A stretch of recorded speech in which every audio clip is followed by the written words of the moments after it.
പലവിധ കാരണങ്ങൾ കൊണ്ട് കൊച്ചിയിലേക്ക് മൈഗ്രേറ്റ് ചെയ്യുന്ന ആളുകളുടെ ഒരു പ്രധാന സംശയം എന്താണെന്ന് വെച്ചാൽ, ഇവിടെ നമ്മൾ താമസ സൗകര്യം, അതായത് ഒരു വീടോ ഫ്ലാറ്റോ വാടകയ്ക്ക് എടുത്ത് നിൽക്കണോ അല്ലെങ്കിൽ വാങ്ങിക്കണം. ഇത് ഒരു പ്രധാന സംശയമാണ്. രണ്ട് കാരണങ്ങളാണ് അതിനുള്ളത്. ഒന്ന്, നമ്മൾ എത്ര നാൾ ഇവിടെ ഉണ്ടാവും എന്ന് നമുക്കറിയില്ല. രണ്ടാമത്, ഈ EMI പോലെയുള്ള കാര്യങ്ങളോടുള്ള ഒരു പേടി. അങ്ങനെ നോക്കുമ്പോൾ നമ്മളെ സംബന്ധിച്ച് ഇപ്പോൾ കേരളത്തിൽ കൊച്ചിയിൽ ഒരു വീട് ഉണ്ടായാലുള്ള അഡ്വാൻറ്റേജസ് എന്താണ് എന്ന് നമ്മളൊന്ന് ആദ്യം തന്നെ മനസ്സിലാക്കണം.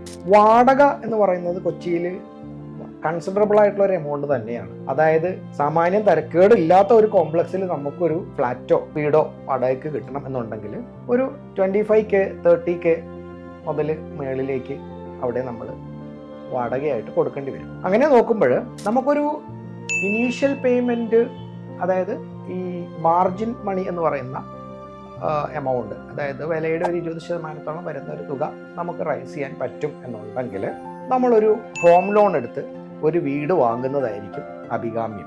കാരണം ഈ ഹോം ലോൺ നമ്മൾ വളരെ ചെറിയ ഒരു ഇൻട്രസ്റ്റ് റേറ്റിൽ കിട്ടുന്ന ഒരു കാര്യമാണ് എന്ന് നമ്മൾ ആദ്യമേ പറയണ്ടായി. അങ്ങനെ നോക്കുമ്പോൾ വാടകയ്ക്ക് പകരം നമ്മൾ EMI അടക്കാൻ തീരുമാനിച്ചു കഴിഞ്ഞാൽ നമ്മൾ കൊച്ചിയിലുള്ള ഒരു സമയം വരെ നമുക്കവിടെ താമസിക്കാം.